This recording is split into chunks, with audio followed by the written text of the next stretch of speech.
Madhupatarithayate Madhuksharanti Sindhavaham Madhveirna Santoshadhi Madhunaktam Utoshasi Madhumatparthivagumrajam Madhudaurastuna Pitam Madhumanno Banaspatir Madhumagumastu Surjam Madhvirga Bhu Bhavantunam Om Shanti Shanti Shanti. May the winds blow sweetly. May the rivers flow sweetly.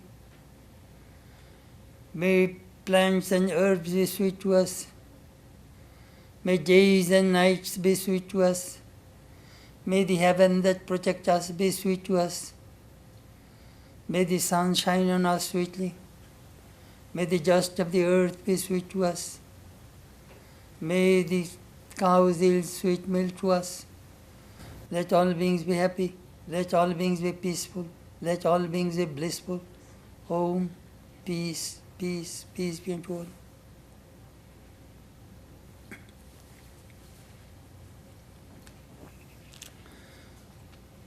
Friends, this morning we have a special guest speaker, John Monday. He is from California. He will present Huston and Smith and Vedanta. Last year marked the 70th anniversary of Huston Smith's 1947 hitchhiking trip from Denver, where he was teaching at the time, to Trabuco College, as it was called then, to meet Gerald Heard. It was Huston's first face-to-face meeting with a Vedantist, which shortly led to Aldous Huxley and Swami Satprakashananda in St. Louis. Association with these three influential Vedantists largely shaped the direction and personal life and career of Huston. As much as possible, I'm going to let Huston speak for himself, including this introduction, for reasons you'll understand soon. I was asked in the moments before we came to order, how would you like to be introduced? And I said, well, folks, here's Huston Smith, and let it go. I said, anything more you say takes time away from me.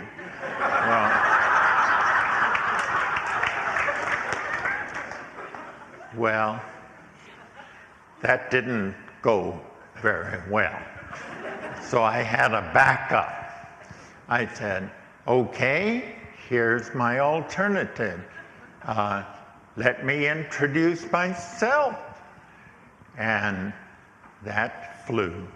And so one of the reasons I like to introduce myself is that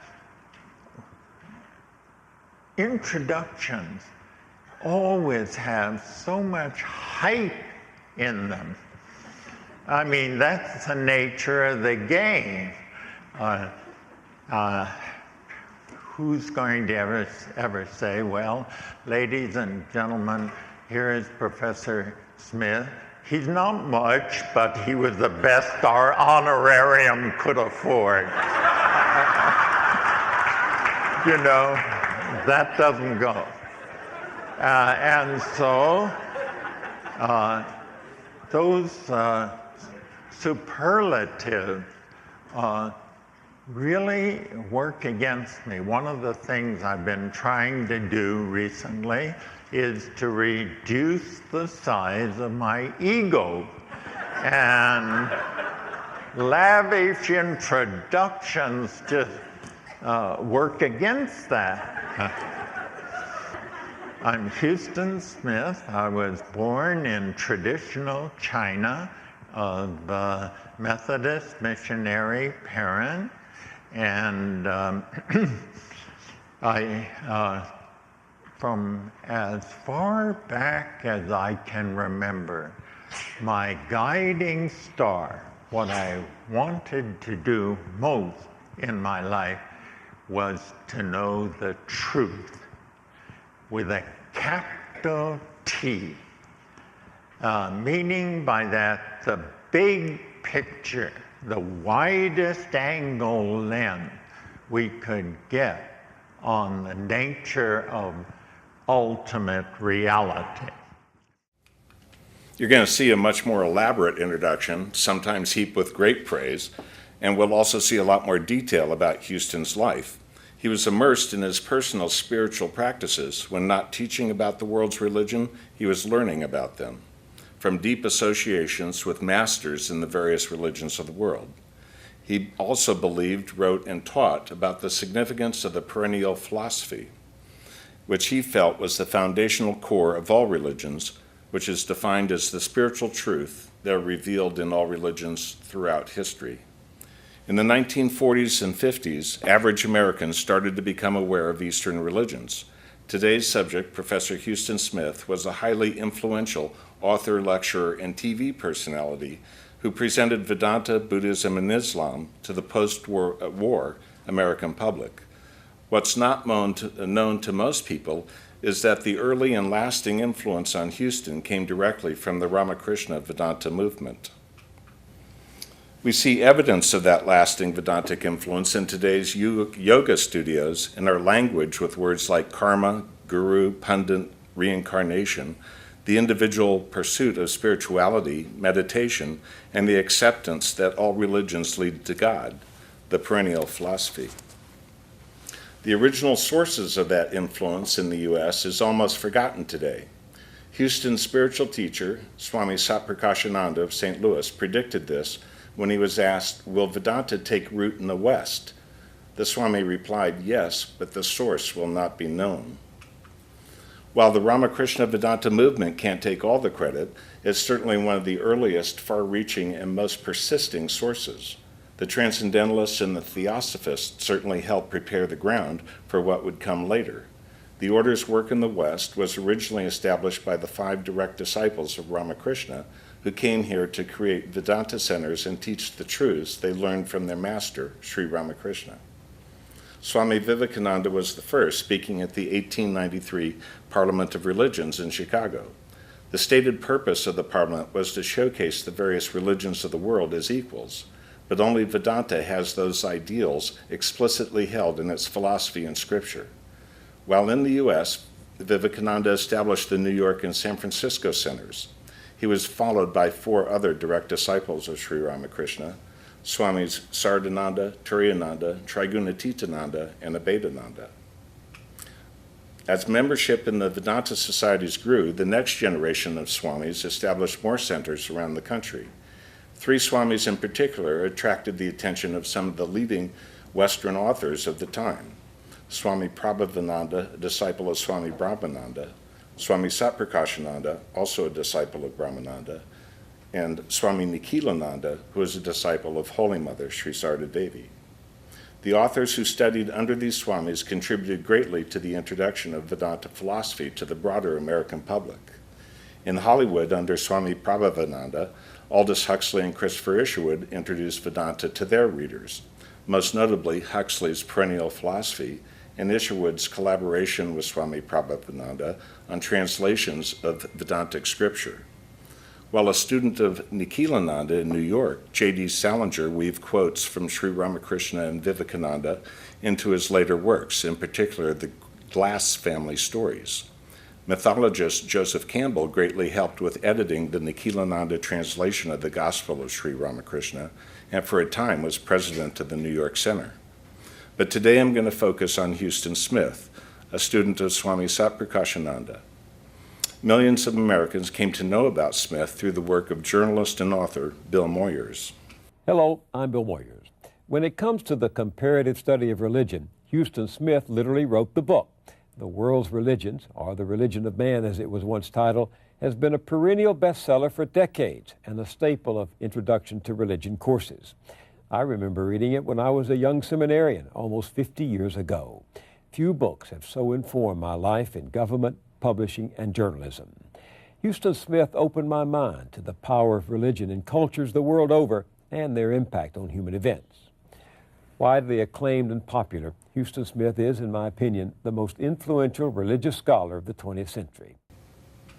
Huston would have blushed and waved off being called the most influential religious scholar of the 20th century, but it's not hype. He made interreligious studies accessible with humor, insight, and the depth of knowledge that came from decades of studying and practicing spirituality under the masters of each of the religions of the world. Huston's books have sold millions of copies over the last 6 decades, many of which became required textbooks at leading universities.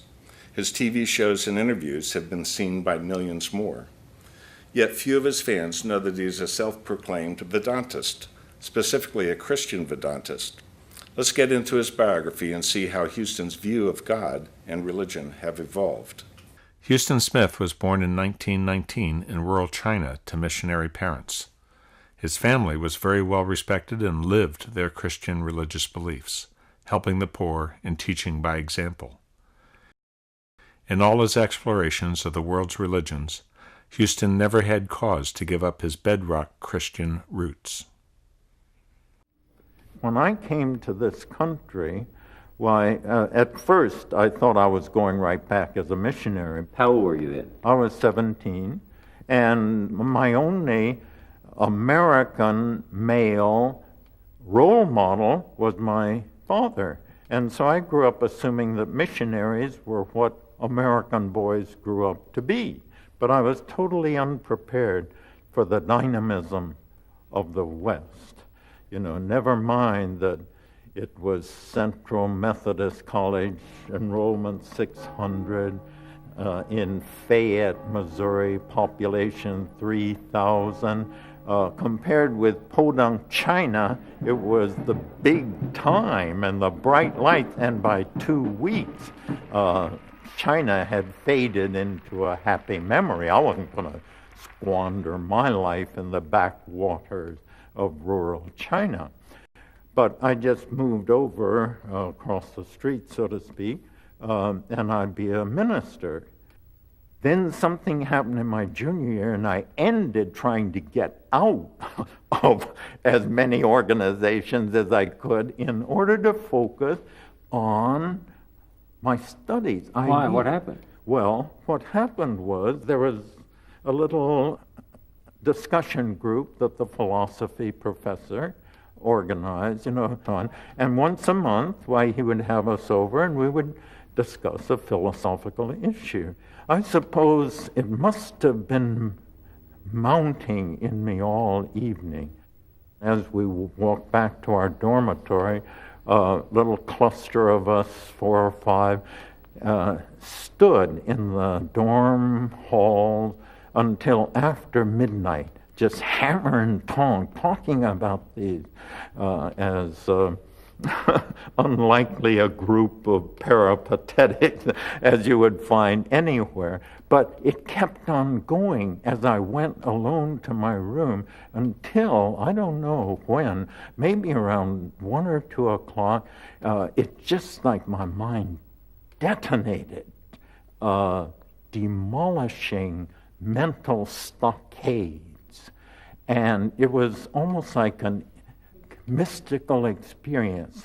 Like ideas were almost visible. The Platonic form were out there. You could almost touch it, and just receding from me endlessly.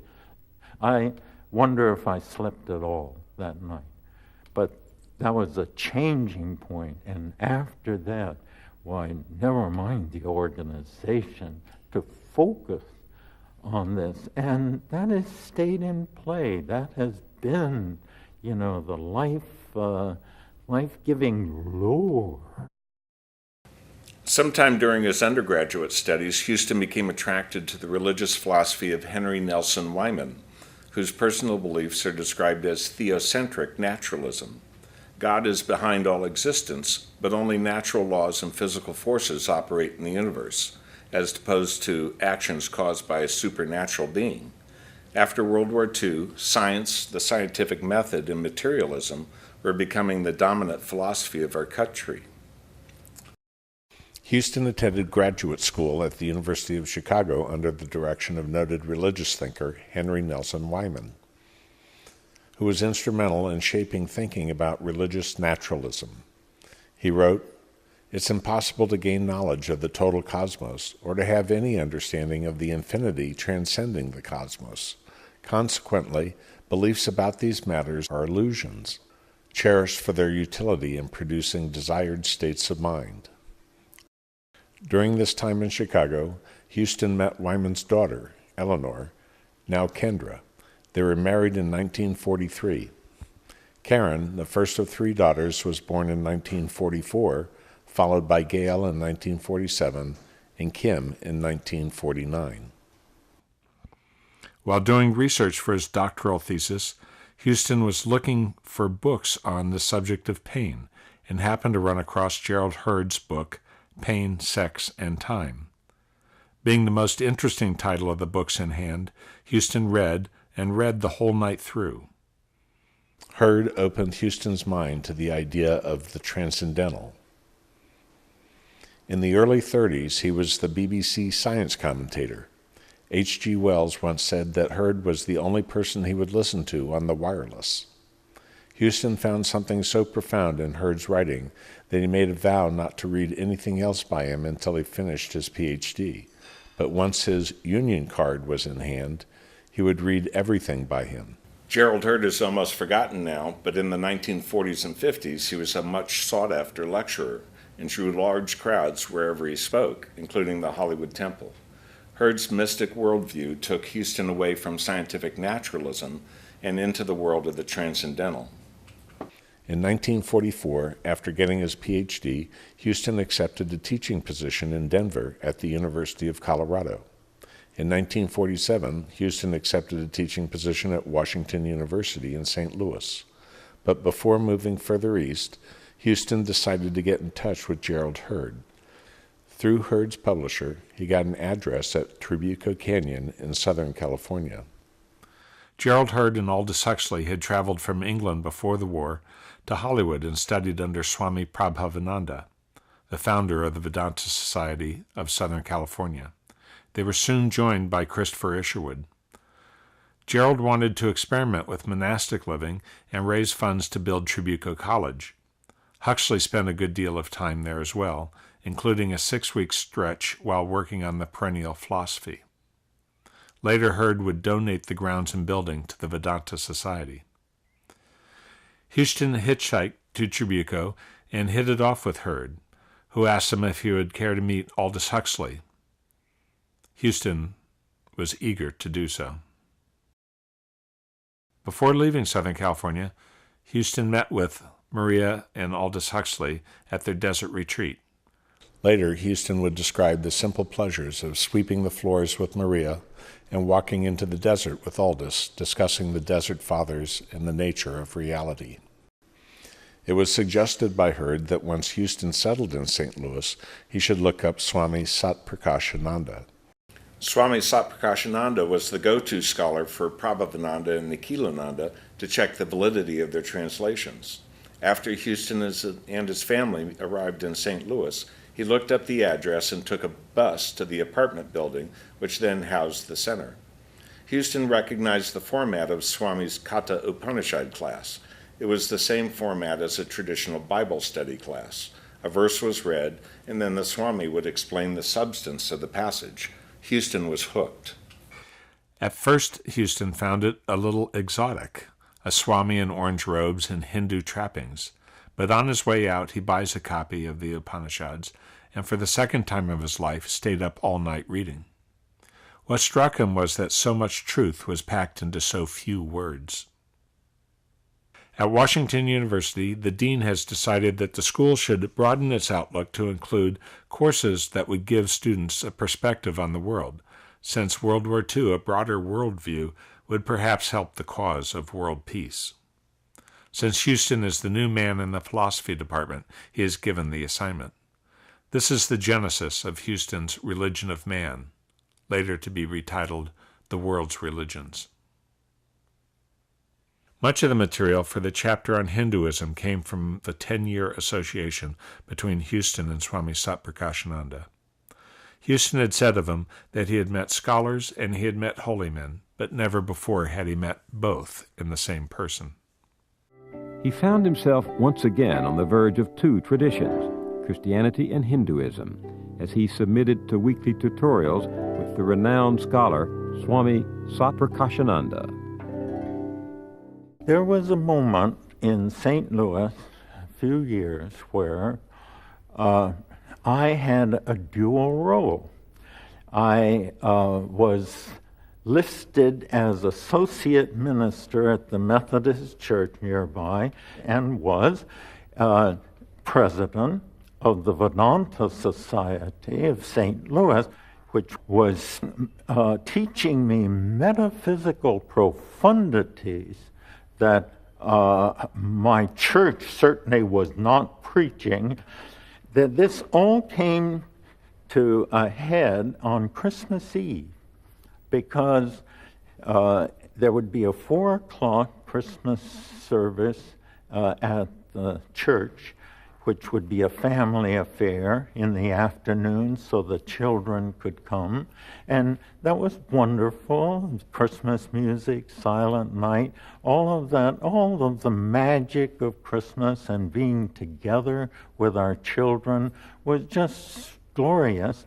But then we would go home, have a supper, put the children to bed early for their early rising, and then I would slip off to the Vedanta Society, where every Christmas Eve, Swami Satprakashananda, he never varied his title, was Jesus Christ, the light of the world.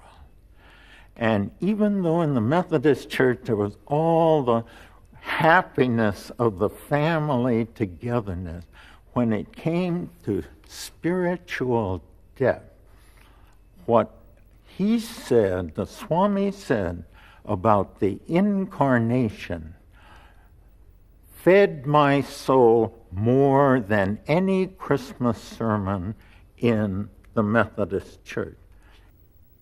Now you see, I'm a living witness to the fact that I have drawn spiritual succor from an alien tradition, which, however, was true to the metaphysical teachings of original Christianity more than my church, which had been diluted by modernism. What's not well known, even to friends of Huston and Kendra, was that they were very involved in the St. Louis civil rights movement of the 1950s. Not just supporters, but active in marches, demonstrations, and lunch counter sit-ins. Huston and Kendra were among the founding members of the St. Louis chapter of the Congress of Racial Equality, CORE, which carried out sustained nonviolent campaigns from 1947 to 1957, which were among the earliest in the nation to end racial segregation in public accommodations. Kendra participated in lunch counter sit-ins, and Huston brought Martin Luther King to speak at the still segregated Washington University and worked within the administration to fully desegregate. Huston had tremendous contribution to the Vedanta Society of St. Louis. He was the president of our society. He brought his students from the Washington University to Swami Satprakashananda and introduced them with the Swami. Then in 1951, Swami Satprakashananda wanted to buy a house. And there was a little racial prejudice in that area at that time. The owner of the house did not want to sell the house to Swami. So the present house was bought in Huston and his wife Kendra's name. Then Huston transferred that property to the Vedanta Society. In the early days of television, there was a frantic search for original content to broadcast. In the mid-1950s, the local affiliate of National Education Television, NET, the precursor to PBS, in St. Louis, found out that one of the most popular lectures at the local university was Huston Smith's Religion of Man courses. A producer was assigned to help turn Huston's lectures into a nationally broadcast series, which gave many Americans their first introduction to Eastern religion and Islam. We're going to talk tonight about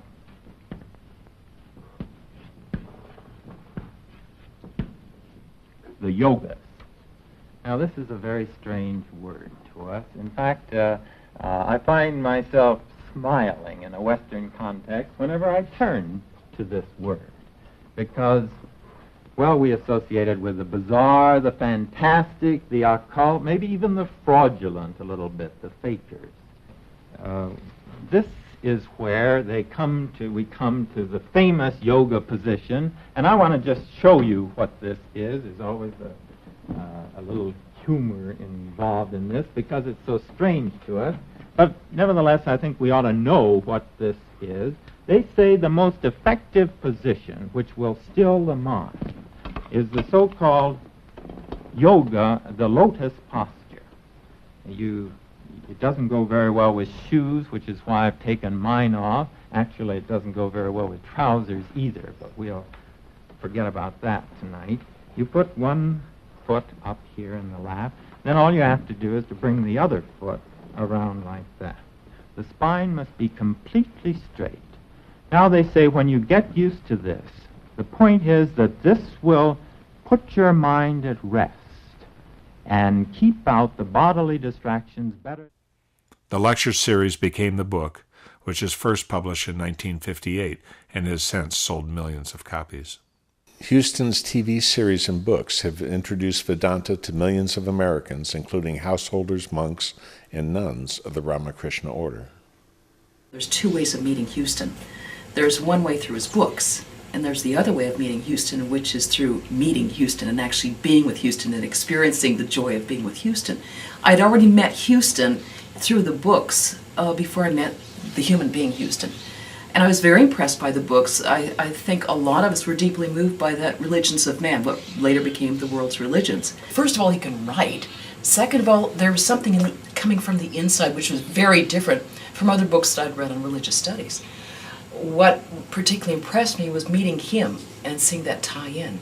Because you had a man who was a person who was obviously a practitioner, who was coming from his experience as a scholar from the inside out, not from the outside in. So you had the feeling of total, even more than sympathy.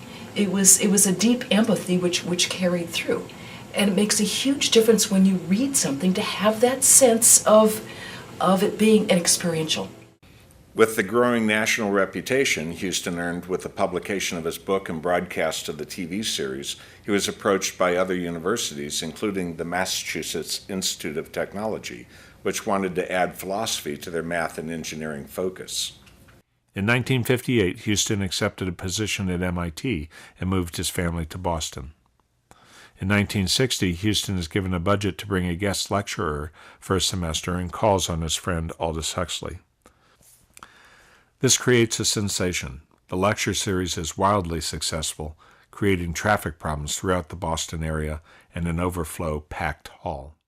Huxley suggests that Huston should contact Harvard professors Timothy Leary and Richard Alpert, who are doing research on the effects of psychedelic drugs on human consciousness, which might hold religious significance.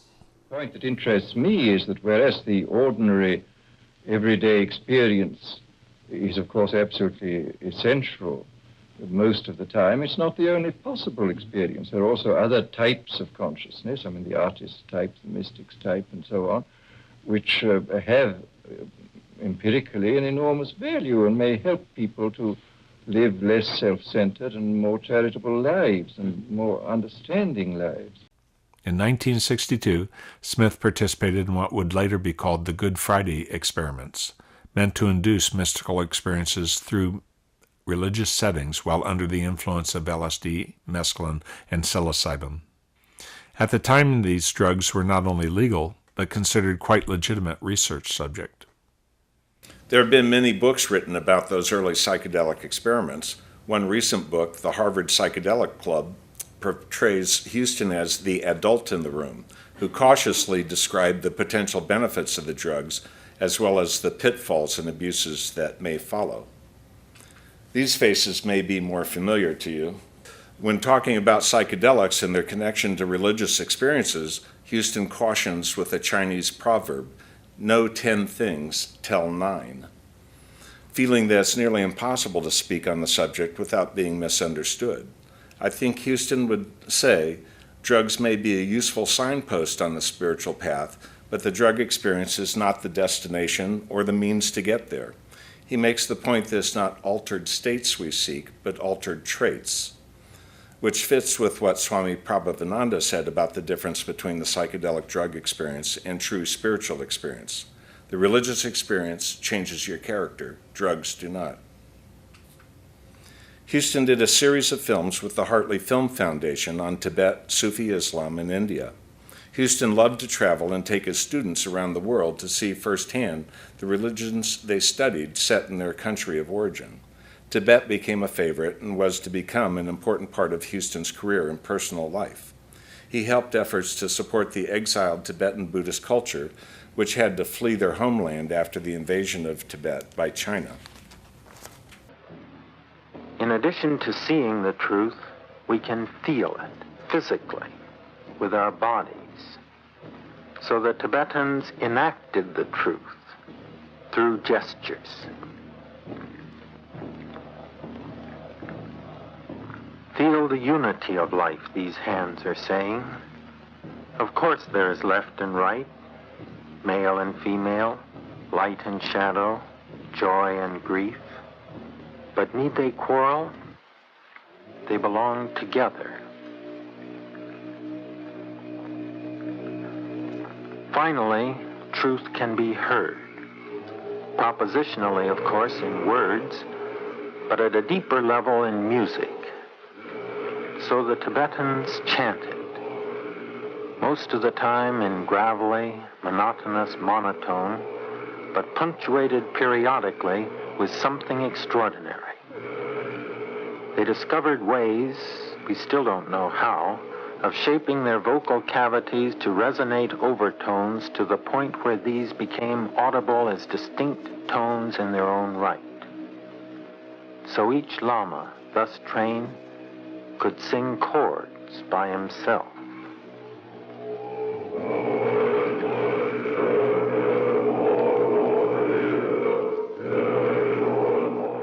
Huston made a recording of the monks and took it back to MIT, where acoustic engineers confirmed that the monks were producing multiphonic chords when chanting. That recording of the monks is still in print, with royalties going to the Kyoto Tantric University. On one of Huston's early trips to Tibet, he met the then young Dalai Lama, who was eager to meet a scientist from MIT. Huston and the Dalai Lama became lifelong friends. Huston helped clear the way at the State Department to allow the Dalai Lama to come to the United States for the first time. Huston's quest to find examples of the perennial philosophy, the truth with a capital T, in each of the world religions, and focused on each religion's mystical traditions that can be found in Christianity, Buddhism, Hinduism, and the Sufis of the Islamic faith. The soul of Islam is Sufism.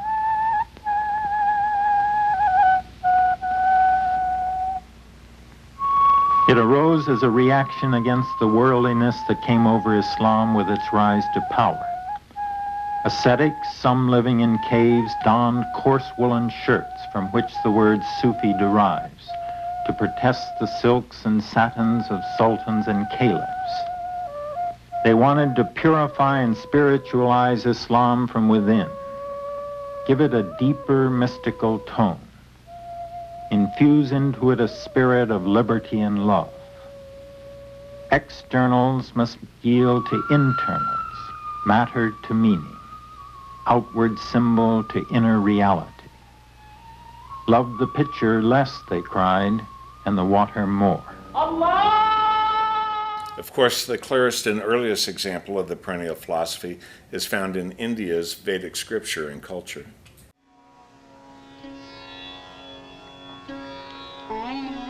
Everything about India is different because India seems to include everything. All the main racial types have been caught in her deep net.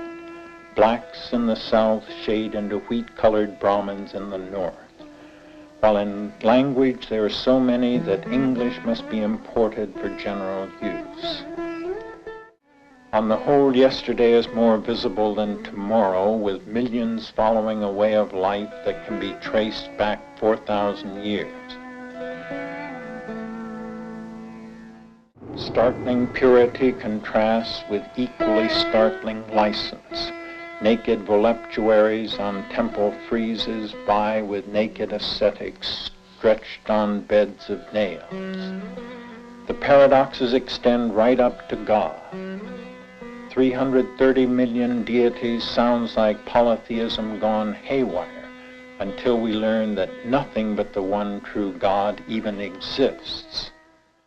Because of Huston's popularity with TV audiences, he was asked to host another NET series consisting of interviews with leading authors and intellectuals under the title of The Search for America. Later, a book of the same title was produced with excerpts from the interviews. During Huston's career, he interviewed some of the most well-known and influential religious and intellectual leaders in the U.S. and around the world, including D.T. Suzuki, Krishnamurti, Eleanor Roosevelt, John Kenneth Galbraith, Margaret Mead, Reinhold Niebuhr, and Paul Tillich, to name a few. In 1967, Huston interviewed Krishnamurti, who had hung out socially with Aldous Huxley and Gerald Heard. Krishnamurti was raised by the Theosophists from a young boy and was groomed to be the next avatar or world teacher. But in his 30s, he renounced it all and declared that seekers of truth should not accept any authority. At the time of the break, he said, I'm quoting, "Truth is a pathless land, and you cannot approach it by any path whatsoever, by any religion or any sect." Krishnamurti was adamant about rejecting all spiritual teachers. In contrast, Huston believed that spiritual teachers could greatly help, and in most cases are absolutely necessary. This clip captures how Huston deals with ideas he finds implausible or just wrong. Rather than being confrontational, he gently and characteristically says, "I wonder," and then continues the conversation. No dualism, you say, no separation. And in your view, is this the case that there is no separation? Absolutely there is. Here, do you feel any separation? Is there any separation, you, me? Physically there is. Yeah. You have got a black suit, you're a fairer person than me. But and you so don't feel... if I felt dualistic, I wouldn't even sit down to discuss it. Because then we would be intellectually, we play with each other. Right. Now, perhaps we're saying the same thing, but it comes out in my mind as a both and. We are both separate and we're united. So when you love somebody with your heart, not with your mind, do you feel separate? I do it's both. I feel both separate and together. Then it's not love. I wonder, because love, part of the joy of love is the relationship, which involves, in some sense, like Ramakrishna said, I don't want to be sugar, I don't know sugar. I don't know Ramakrishna. I don't want to know any authority. I don't want to quote any bird. Don't get hung up on No, we are dealing with facts, not what somebody said. I'll just add that Huston would play the full 1-hour interview for his students to gauge their attitude towards religion. After roughly a decade at Washington University in St. Louis and MIT in Boston, Huston's career took him to Syracuse University in upstate New York. In 1973, Huston accepted a position at Syracuse University. While there, he came to realize that he had left out Native American religions from his great book. In my formal education of religion, I say that with a wry smile, was taught that they were primitive, with the pejorative built solidly into that word. And therefore, no reason to pay any attention to them except for historical reasons, what the old people felt way back in the childhood of the human race. I would have gone out my life in that mode if I hadn't moved to Syracuse, where providentially I was moving into the shade of the Onondaga Reservation, and that 10 years that I was there absolutely transformed my view of the indigenous religion, and I am so grateful. I will not go to my grave not having entered a final chapter in the second edition of my book. Huston also became involved with the case to legalize peyote for Native American religious ritual. A decade-long struggle finally succeeded in recognizing the right to practice the religious traditions of the Native Americans.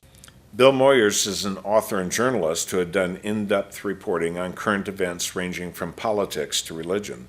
In 1988, PBS and Bill Moyers produced a 6-part series on Joseph Campbell titled The Power of Myth. The series was watched by millions. Then in 1996, Moyers and PBS produced a 5-part series on the world religions titled The Wisdom of Faith with Huston Smith. What do you make of that Hindu proverb, "There are realms of gold hidden in the depths of our hearts"? In the Upanishads, the philosophical versions and texts of Hinduism, there is a phrase that comes repeatedly like the clang of a gong. It's tat tvam asi, literally, that thou art. And what it means is that which we seek in Brahman, the divine, whatever you call it, is right here within you.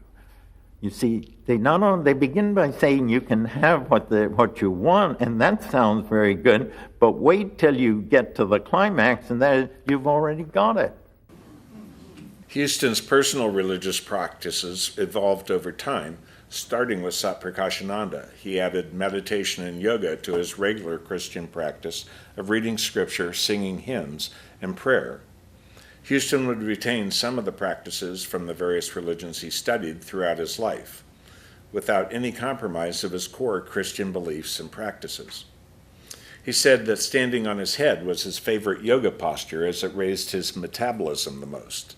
For a time, Huston practiced Salah, the Islamic practice of praying 5 times a day. Huston was a strong and vocal advocate of the perennial philosophy, becoming the most prominent flag bearer for the belief after Aldous Huxley. He saw it as the only plausible explanation that the same core religious truths arose independently in all major cultures of the world throughout history. Huston liked to compare what Christ taught to the 4 yogas of Vedanta. As Swami said, love the Lord with all thy heart, Bhakti Yoga, with all thy soul, Raja Yoga, with all thy mind, Jnana Yoga, with all thy strength, Karma Yoga. Also, Huston compared the great Vedic dictum, I am Brahman, to Christ's teaching, I and the Father am one. After retiring from full-time teaching, Huston didn't drop out of sight. He kept writing and lecturing. At one point in his 80s, he had to promise his wife Kendra to slow down and do, I'll quote, no more than 1 local talk per week, no more than 2 out-of-towners per month, and no more than 2 international trips per year. When we see Huston in the Bill Moyers interviews, we see him at his apex. He was in his mid-70s. Now we meet Huston in his 90s. He suffered progressive hearing loss, osteoporosis, macular degeneration, and slowing memory and organizational skills. In his mid-80s, he opted to get a cochlear implant operation, and he compensated for his memory loss by setting up a successful system of notes and papers to keep himself communicating and working. He said that correspondence that came in went in a pile and he dealt with them in order. Nobody jumped the line. Huston gave hundreds of interviews in his later years. I believe that the fundamental faith of all the authentic religions is it all makes sense. There is an analogy used frequently that we're asked to visualize a wonderful tapestry hanging wall, ceiling to floor in a museum. Our problem, the human problem, is we are looking at the tapestry from the wrong side. And you know what that's like. I mean, bits and snippets of yarn and so on cut off. It makes no sense at all. And then the point of religion is to take us by the hand and lead us from looking at the back side to the front, where it's a great work of art. For one of his last interviews, noted lecturer and gerontologist Dr. Ken Dykewald sought Huston's views on the subject of aging, life, and death. But what made Huston so dear to so many was his sense of humor and lightness. Here, Ken asks what song would best describe his life. If you were to think of one song that best tells the story of your life, what song would that be? Let me see. How can I keep from singing? Do you know that song? I do not. Well, you can edit it out of the No, film, but it's a wonderful song. My life flows on in endless song above earth's lamentations. I hear that sure but far off tune that spells a new creation. Midst all the sorrows and the strife, I hear that music ringing.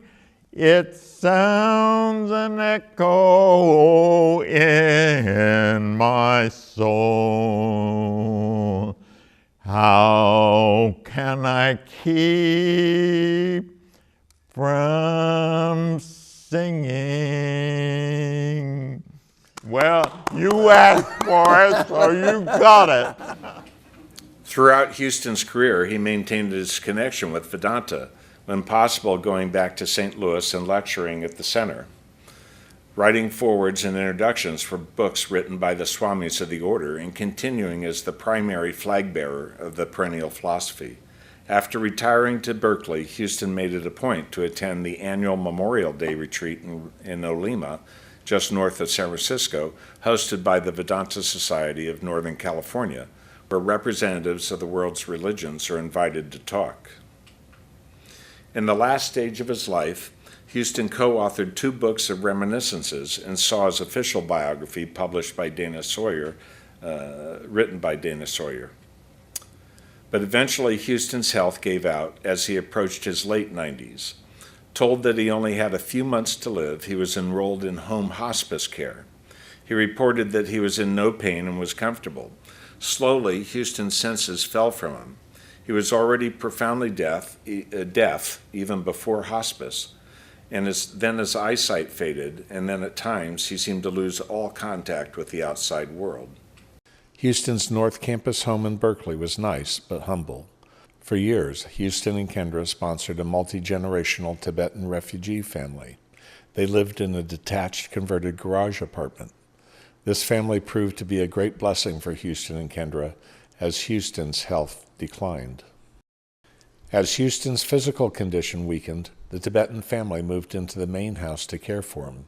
At that point, there were 3 generations in the family, including a toddler and 2 rescue dogs.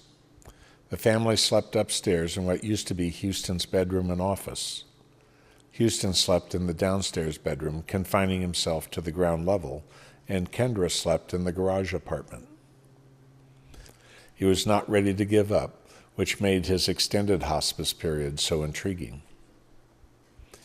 When people came to visit, Huston knew who they were and would rise to the occasion. When we visited, he spoke about Swami Satprakashananda and how much Swami had meant to him. Similarly, when Swami Chaitanya visited, he again talked about Satprakashananda. He was in hospice, at times at death's door, for a total of 2 years and 8 months. We can only guess at what was going on inside. His memorial was held at Grace Cathedral in San Francisco on April 1st, 2017.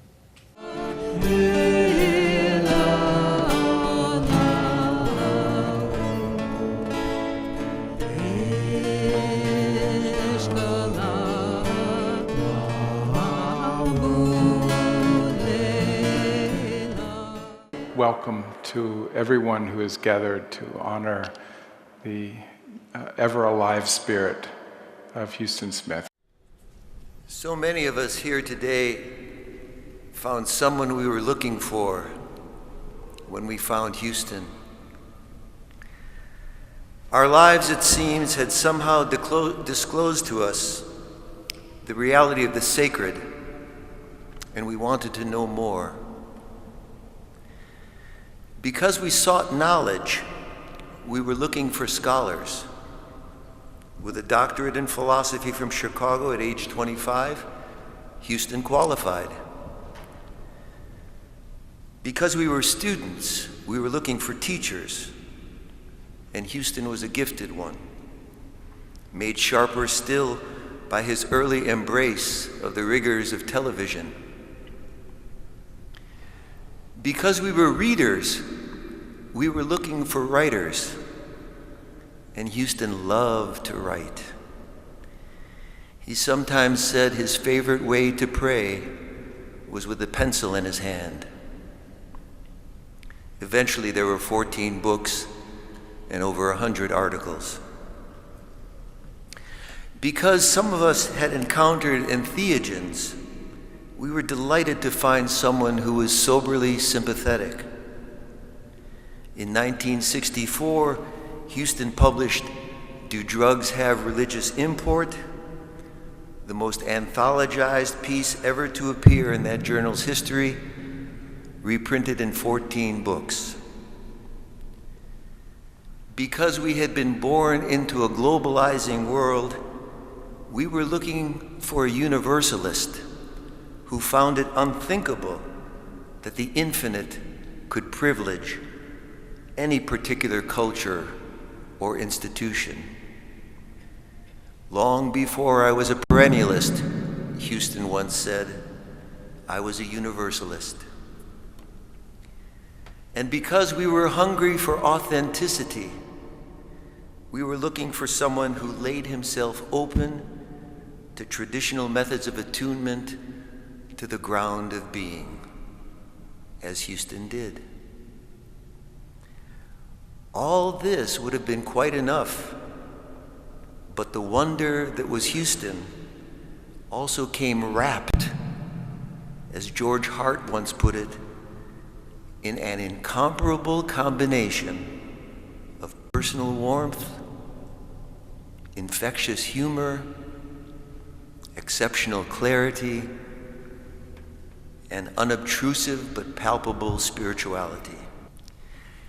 It is no wonder then that when we did find Huston, whenever and wherever we found him, we leaned toward him like plants toward sunlight. As the recognized dean of world religious studies, Huston was often invited to be the keynote speaker at interfaith gatherings, as was the case in this one held in 2006 in San Francisco, featuring Huston's old friend, the Dalai Lama. He supported interfaith meetings and felt there was two important principles which had to be upheld and, when required, defended. The first was that all the traditional religions are true and all lead to union with our divine nature. This was first expressed in the Rig Veda. There is one reality, the wise call it by many names. There is one truth, reached by many paths. Huston also insisted that one should choose a path and then stick with it. He argued against what he called cafeteria religion, taking a bit of this and a bit of that, but avoiding what you think might be unpleasant.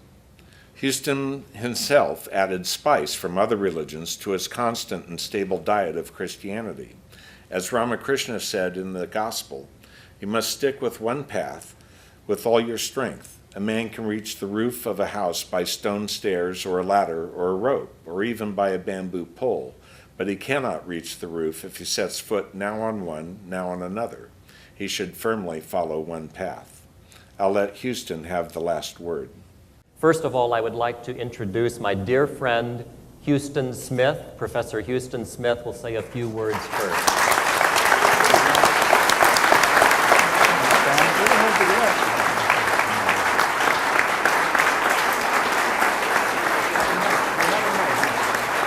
I have a pretty good projection voice. Do I need a microphone? What shall I do? I'm already wired.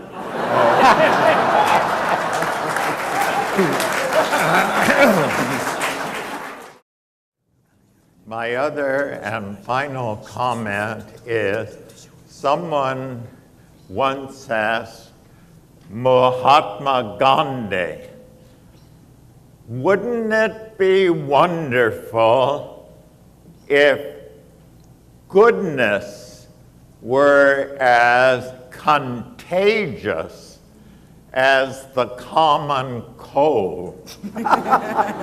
And he answered, when will we ever learn that goodness is as contagious as the common cold? So I'm going to leave this day a better person.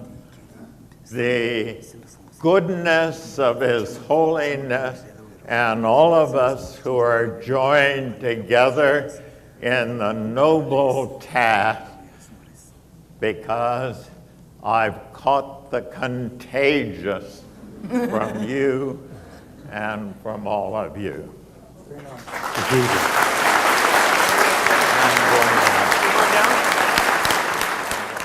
Because Huston was profoundly deaf, he couldn't hear the thunderous standing ovation he was receiving. Like Beethoven, he had to be turned to face the audience.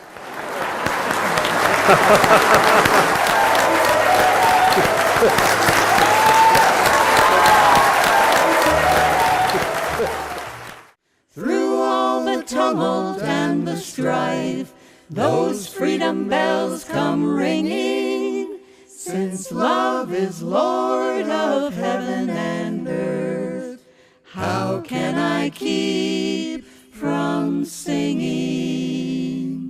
My lifeless life in this song. My lifeless life in this song.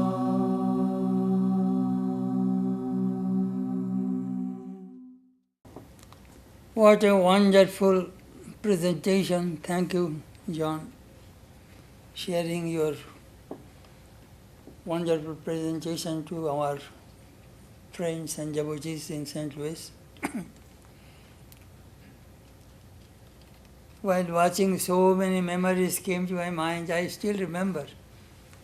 He was talking about Krishnamurti. It was in early 70s from Santa Barbara. I went to Hawaii to listen to his lecture. He was pounding, destroy all this guru business. No guru, no human being, nothing. Then when the lecture was over, I went to him, I said, but you are teaching, then why are you teaching? You are a guru. He avoided me, he did not answer my question, he left.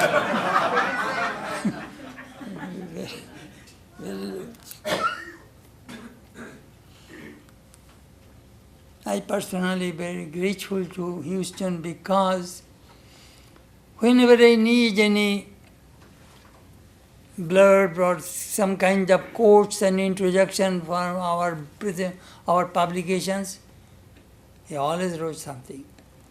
I remember when I was working Vedanta Voice of Freedom, he wrote the preface. Then Vivekananda, East Meets West, he wrote the introduction. And all the books I wrote, whenever he was well, he always wrote and introduced our books to the Western audience. I personally very grateful to him. I still remember one day in Kansas City, I was in my room and he was sleeping in the other room, our guest room. Swami, please knock at my door when you go to the shrine. If I fall asleep, please knock at my door. But before I knock, he got up, came to the shrine, we meditated together. Then in the breakfast table, we were talking about Gita.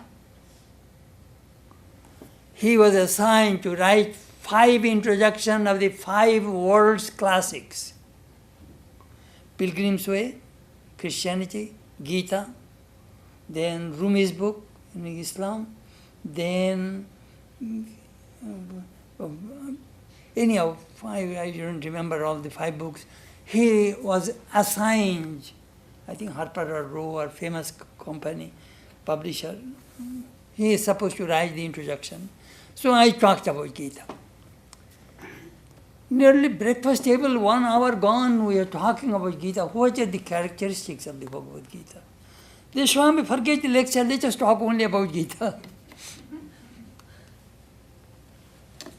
Then I said, Houston, do you know I have a sentence. Sometimes some people, famous quote. I have a quote, gossip spreads faster than the gospel. Swami, wait, let me write down. Remember what you said. Full of humor, very wise person, very deep, profound, humble, universal. Seldom we find this kind of person in the West or in the world.